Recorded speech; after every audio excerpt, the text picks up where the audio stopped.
Laïcité, double nationalité, pouvoir du président de la République ou encore tenue du référendum à la date indiquée, autant de préoccupations évoquées par les hommes de médias ce lundi. C'était lors du lancement de la campagne de vulgarisation du projet de la nouvelle constitution par le Premier ministre.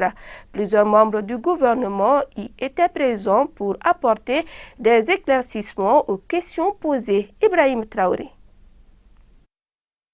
Le gouvernement s'appuie sur le monde des médias pour expliquer aux populations le contenu du projet de la nouvelle constitution du Mali. Un expert est invité pour décortiquer face à la presse les grandes lignes du document. Des échanges sont ensuite engagés avec notamment certaines questions de compréhension.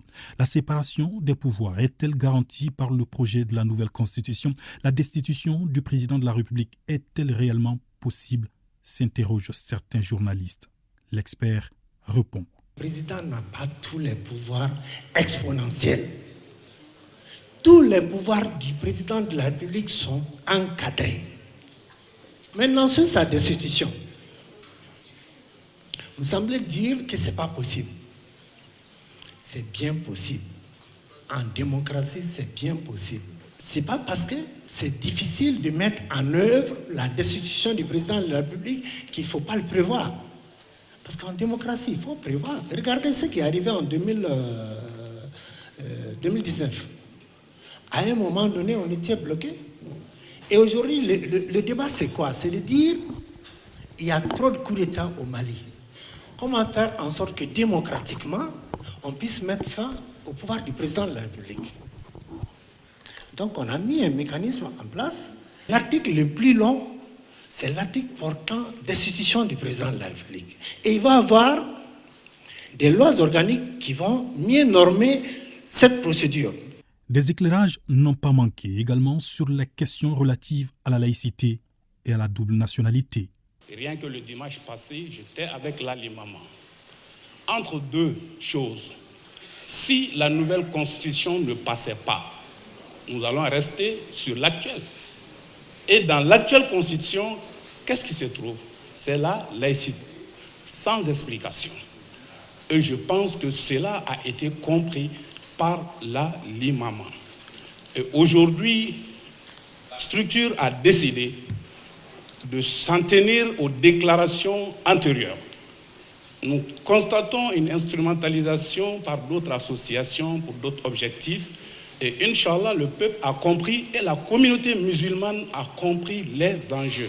Vous savez, dans l'expression, on le dit souvent, les mots ont des poids. Vous savez, le fait de dire que la laïcité est la bête noire, personnellement, je ne pense pas qu'elle soit ni bête ni noire.